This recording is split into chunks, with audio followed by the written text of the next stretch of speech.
A 21-day fasting and prayer devotional by the City Gate Church. Mounting up, growing up into fullness.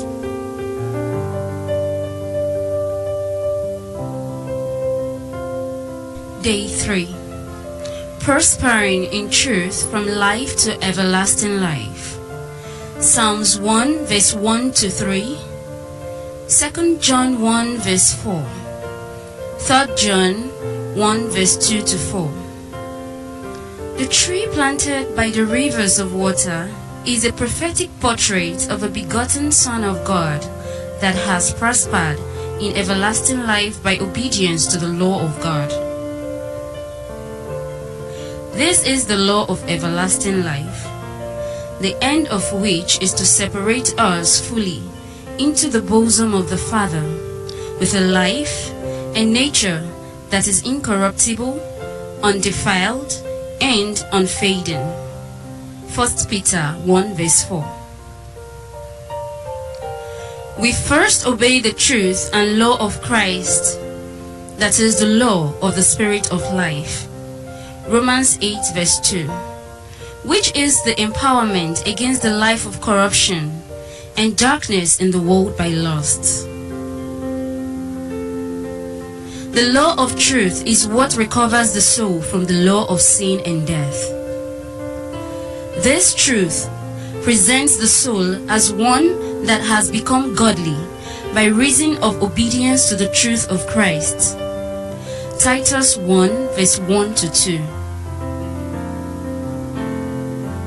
It is a godly man that must now begin to delight and live the higher law of everlasting life.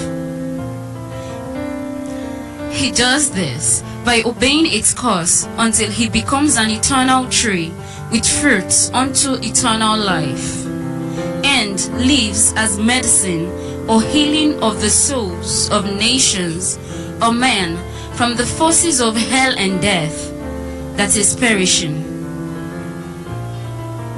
Ezekiel 47 verse 12. We must never settle at any point, but obey truth from Christ to the Father, and then be adopted into the realm of the only true God and the giver and rewarder of eternal life. Romans 6 verse 23, John 17 verse 2 to 3.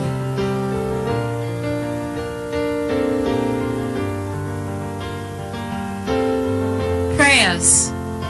1. Lord, help me to stay on your word until your life breaks forth within me. John 6 verse 63.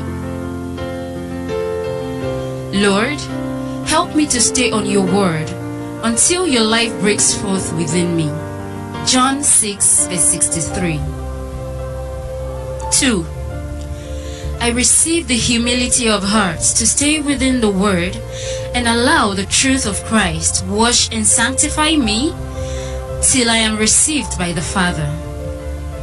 John 17 verse 17, Ephesians 5 verse 26, Hebrews 12 verse 6 to 8. I receive the humility of heart to stay within the word and allow the truth of Christ wash and sanctify me till I am received by the Father. John 17 verse 17, Ephesians 5 verse 26, Hebrews 12 verse 6 to 8. 3. Lord, by your grace, I will obey the commandments of life unto everlasting life at the revelation of your truth to me. 1 Peter 1 verse 13 to 14. Lord, by your grace, I will obey the commandments of life unto everlasting life at the revelation of your truth to me. 1 Peter 1 verse 13 to 14.